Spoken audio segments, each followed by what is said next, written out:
Hellboy.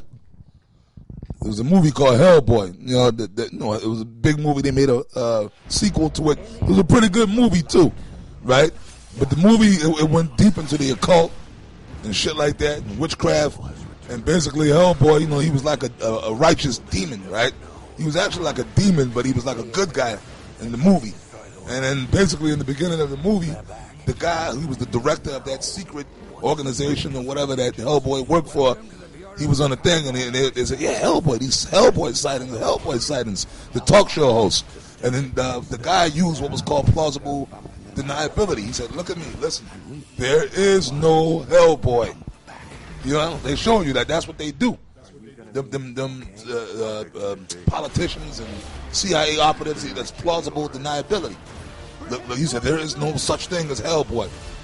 You know what I'm saying? Okay, so that's what they do. They show you in these movies, and that's another thing. These scoffers, they always say, "You guys are quoting these niggas quote movies." Yeah, man, the Hollywood. So you're following Alex Jones when we spoke about the Mark of the Beast, the Mark of the Beast chip. Before Alex Jones spoke about it, before he even came on the scene, man, you niggas haven't been around us, man. See, you got to remember, we didn't just climb out of fucking time machine or out of a fucking hole in the ground or hole in the wall or come from another dimension and start speaking in 2007, man. I've been doing this thing since 1985, brother. Before a lot of you guys were even born. Anyway, here's another article. It says all Americans will receive a microchip implant in, or I should say by, but it says in 2017. NBC News reports. And this is dated March 25th, 2015. So the technology is there, man. And there's going to be a big uproar, hoopla, over this thing because a lot of people read the scriptures and they know about the microchip technology. They know about that. They know that the microchip technology is mentioned in the book of Revelation. And the reason why Nate and Hyena and the rest of them clowns, teach. And then now you have certain Israelite groups outside of us, the GOC, they actually teach that the mark of the beast is a chip. The HODC, they teach the same thing, but they don't put video. They don't push it. They just said it. If you question them on it, they'll say yes, it's true. But they don't push it, man. Anytime I see an article, man, I'm going to do a video on it, all right? So that's one of the last major prophecies.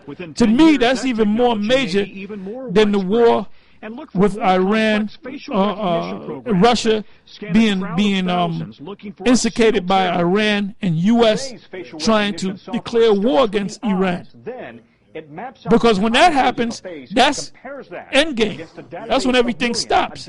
That's when this system goes down. But prior to that, the mark of the beast, the chip system, will have to come into full play before the whole situation with World War III take place.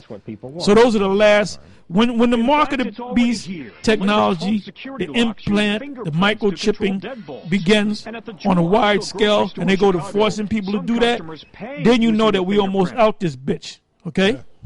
Yeah, well, that's a declaration of the Rothschilds, saying to the world that you are my people, you belong to me. Because in reality, the Rothschilds, they own the world. Yeah. And pretty much everybody in it. He's a slave, yeah. Right? Even Elder Apostle Aramnabi brought out the fact that in that movie, the guy said there's no more countries anymore. Yeah. There's just corporations. So if that be the case, who owns those corporations? America's just another corporation. So who owns it? The Rothschilds own it. And they're the ones that want to bring that chip. And then this is what Aaron Russo admitted here.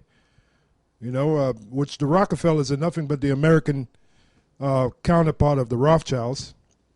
And we found that out. They just changed their name to Rockefeller. Yeah, they do that. That's what they do.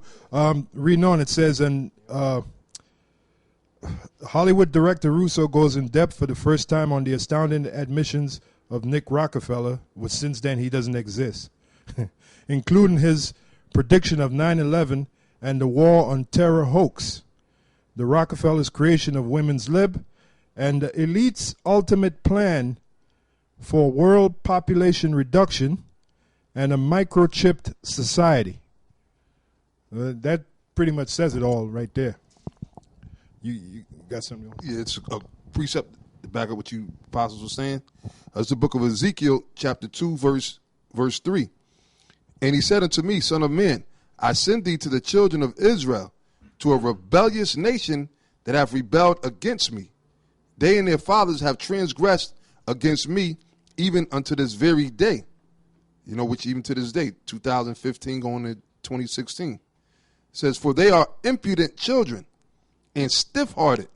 You know, and that's why they constantly bucking up. Like the apostle said, they sit there and act as if, you know, these things are not going to happen. Like we just made them up. We're just following misinformation from Esau. Not realizing, and no matter how many scriptures we bring out, showing you that that's in the prophecy, man. They're not the scriptures saying, in that day it shall speak. Yep. You know, so when these articles and stuff arise, that's the Lord showing, that's prophecy. You see in prophecy taking place. At the end it shall speak and not lie. And it's speaking. If you spiritual, Lord, if your eyes are awoken, you see it speaking. You see the prophecy speaking loud, man, and clear. It was a brother in L.A. They just had a mudslide or whatever the case out there on I-5, and it, you know, jacked one of the major highways out there, jacked the highway up and everything, and basically it took the brother 5 hours to get home. They had to shut the highway down, and they were trying. The brother said they almost made him go to this. It was basically a concentration camp for immigrants because you couldn't. You know, the highway was damaged, you know, but the Spirit got on him where he was able to just go around. He just said, now I'm going to turn this way, that way. And it took him 5 hours, but he made it home. But he said they almost, brother Dawayad or whatever in Cali, he said they almost made him go to a concentration camp last week where they put the immigrants. So what do you mean there's no such thing as concentration camps? When you had to occupy Wall Street, Esau showed you they can make shift concentration camps down there by on the west side, those piers and everything. They put those fences, barbed wire fences, and, you know, tie wrapping niggas, locking you up in there. Well, you had the incident in Fairfield, Connecticut. Yeah, the schools. Yep. Now the schools could become a makeshift detention center. Yep. If let's say martial law is declared during the day, guess what? You ain't getting your children. They're staying in them schools. They'll be detained.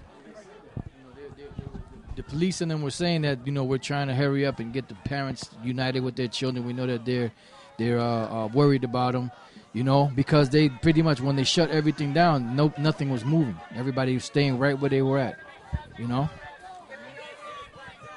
Good, that's right.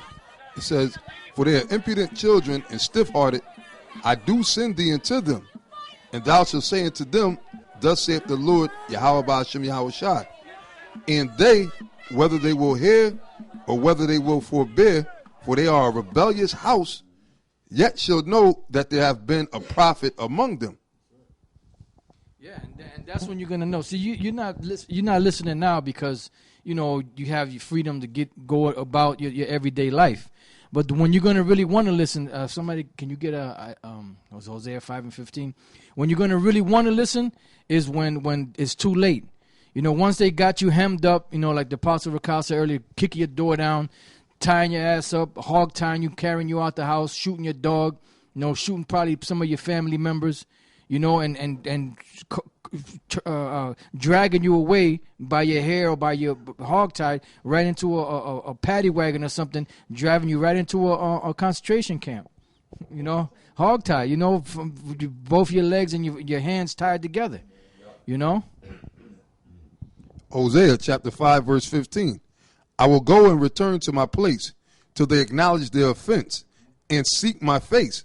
In their affliction, they will seek me early. Right, and the Most High is not going to come down here himself to talk to you, you know, to see if you're going to acknowledge your offense. The Most High right now is speaking through us. When we go out there and tell you these things, we read this right out of the scriptures. We're telling you these prophecies are coming. We're telling you that this is something that's prophesied in the scriptures, and that's the Lord extending his hand out to you. And those of you that are part of the elect, you will listen, you will hear, you will take heed, you will get on board, so to speak. And those of you that are not part of the elect, you're not going to listen. And then once the Lord withdraw his hand back, then you're going to want to come seek the Lord, but it's going to be too late.